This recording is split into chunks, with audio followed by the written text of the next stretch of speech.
Hello, this is Bob Gray Sr. Welcome to Ministry Moments. Every Friday, Lord willing, 3 o'clock Central Time, we'll come with Ministry Moments.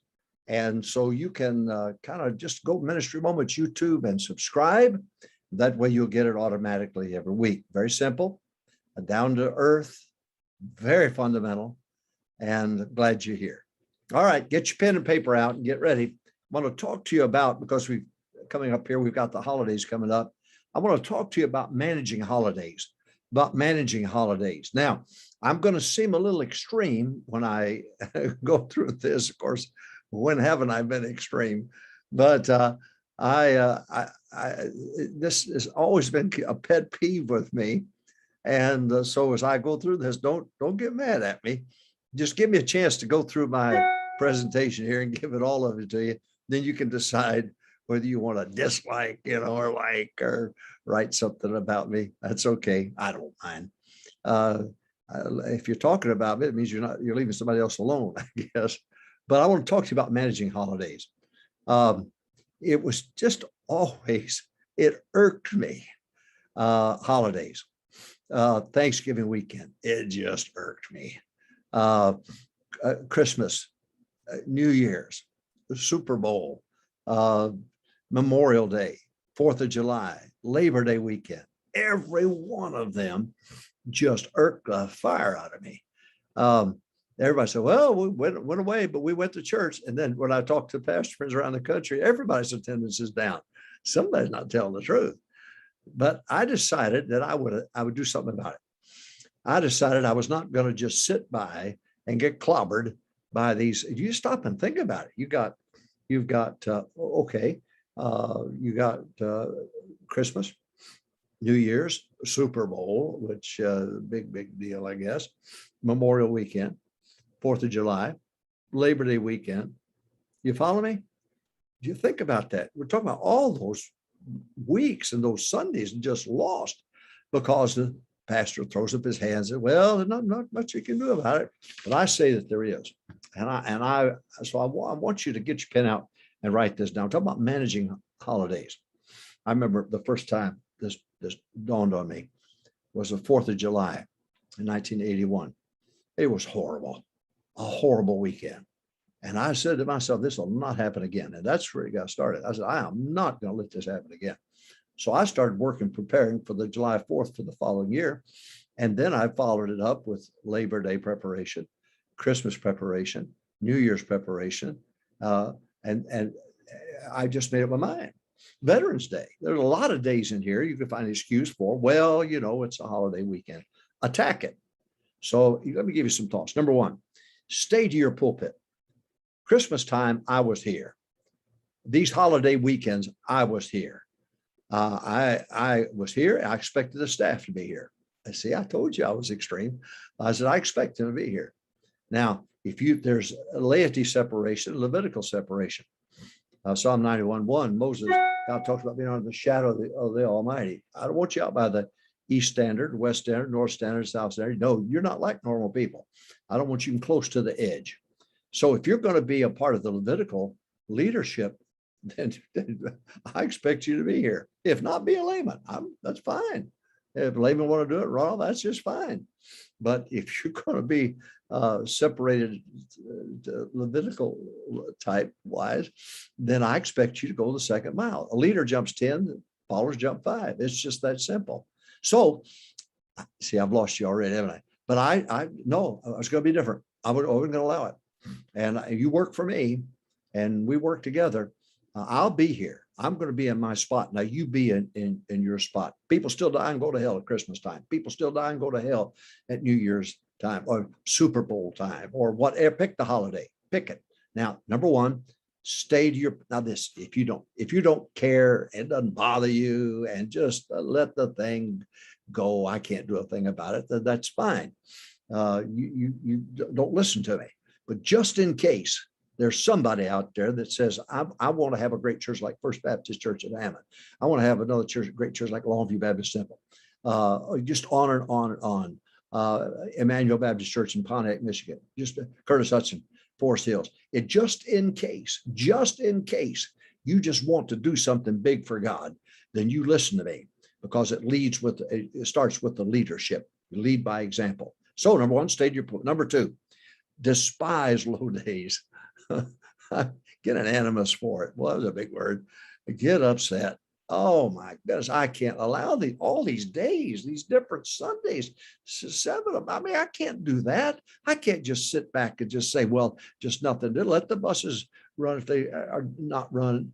Don't worry about Sunday school. Don't worry about just dump the whole thing. No, I can't do that. So you're going to have to get an inward drive. Despise low days. Figure them out. When are they? And attack them. All right. Number one, stay to your pulpit. Pastor, you've got to stay to your pulpit if you're interested in this. Number two, despise low days. Number three, plan to lift your low days. Target them. I looked at July 4th throughout the history of LBT, and I said, oh my goodness, this is not good. So I said, I'm going to attack it. And I did. And we had a great July 4th. The next, I remember preaching with Brother Hiles at Levon Drive Baptist Church with Gary Coleman. And he asked me, how'd your weekend go? It was 4th of July weekend. And I gave him the numbers and everything. He said, good grief, what in the world did you do? I said, I got mad. I attacked it. I said, I wasn't going to let it. He was thrilled with the idea. He really was.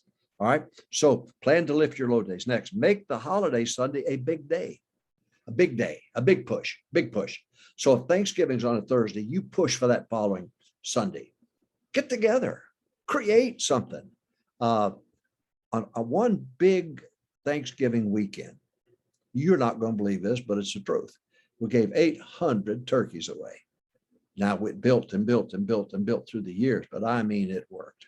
It worked. We had rich people in town standing in line with a little ticket to get a turkey. But at least they came and got the gospel.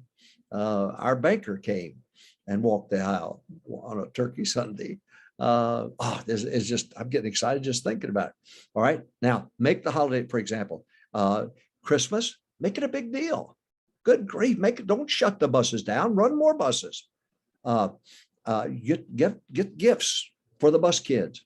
So when they come, we fill that gymnasium up with gifts from one to the other. Our people we worked for weeks to get good toys there, and they'd walk through and get those toys. Some of these bus kids, bless their heart, wouldn't even have a Christmas if it wasn't for Longview Baptist Temple.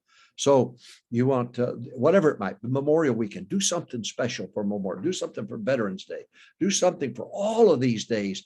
Make the holiday Sunday a big day. All right. I said, number one, stay to your pulpit. Good grief. It's hard to have a big day when the pastor's not there. You need to be in your place when it's Christmas Day or New Year's Day or Super Bowl day. You need to be in your place. I walked out one. Cowboys playing for the Super Bowl.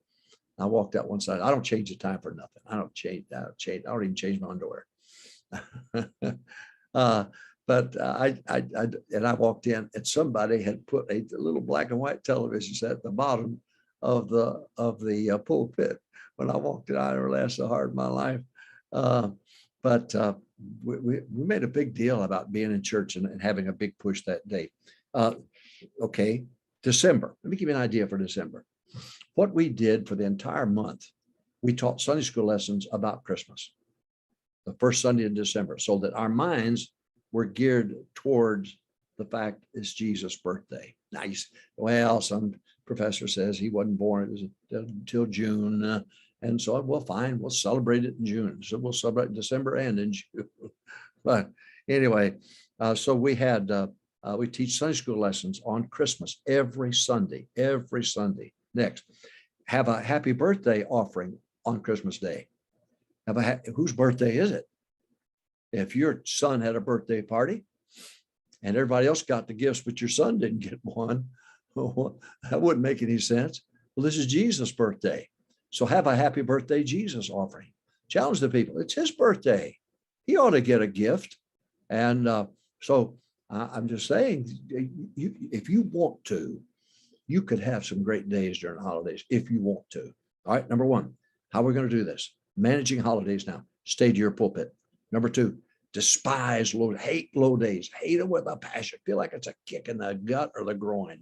Number three, plan to lift your low days. Come up with a plan. Number four, make the holiday Sunday a big day. Make it a big day. Next, December, Christmas time. Teach Sunday school lessons on Christmas, what it's about.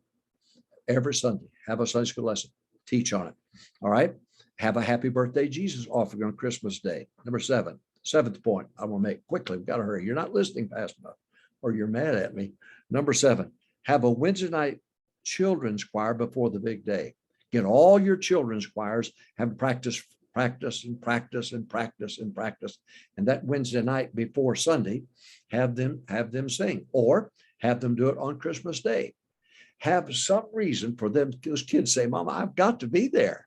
I'm in the children's choir. I've got to be there. I'm an eager beaver, was one of our clubs. I've got to be there for that choir.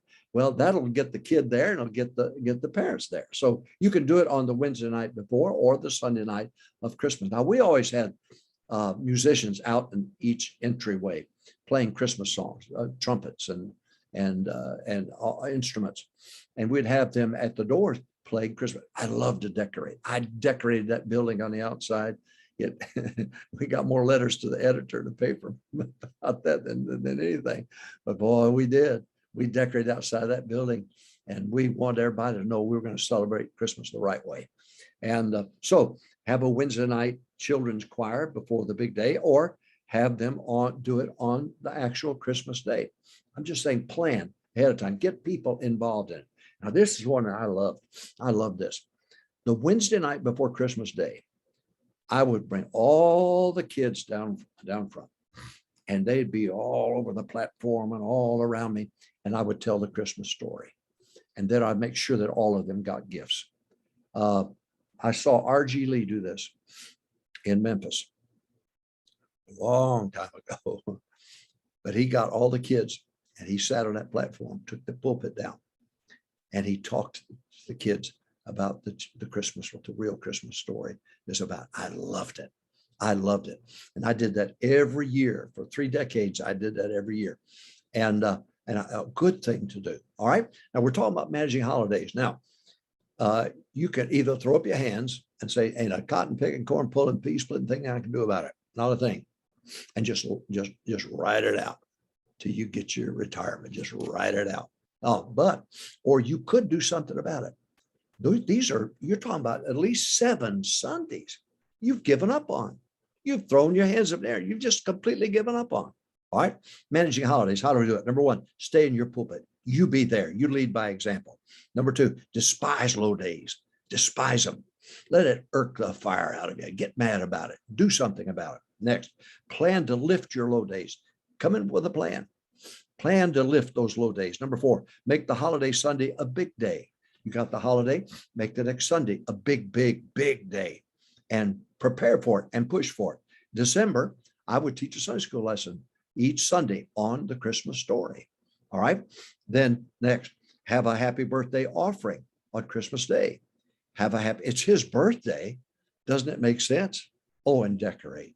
Oh, if I could just go reach out and grab you, decorate, make it a big, big deal. Decorate the auditorium, decorate the outside, step out there and let everybody in town know that you really think something great of Christmas. Not rolling over playing dead. We're going to do something about it. All right, have a Wednesday night children's choir or do it the day of. And then last of all, I'm going to sneeze. I'm sorry. I should have warned you. Are you okay out there? Man, I don't know what's the matter with the allergies, I guess. But the last one, I don't know how to edit that out. Next, teach the Christmas story to all the children the Wednesday night before. Get them all on the platform and let your staff sit with their families and so on, but have the kids come up, teach the story. Again, I saw R.G. Lee do it. My wife and I and our family sat there and watched him do it, and it was a blessing. It was a blessing. Well, managing holidays, if you're mad at me, you're commanded to love me. So you better get over it. I'm trying to help you. I'm not trying to hurt you. I know I'm fanatical. I know I'm over the edge. I understand all of that. I read my own publicity. But anyway, you just let's do something about managing holidays and attack it and have a plan. God bless you. SolveChurchProblems.com is another source you can go to. And then Ministry Moments YouTube, Bob Gray Sr. And I'm going to sneeze again, but I'm going to go off air and do it. Tomorrow's Saturday, soul winning, preparation day for the Lord's Day, which is Sunday.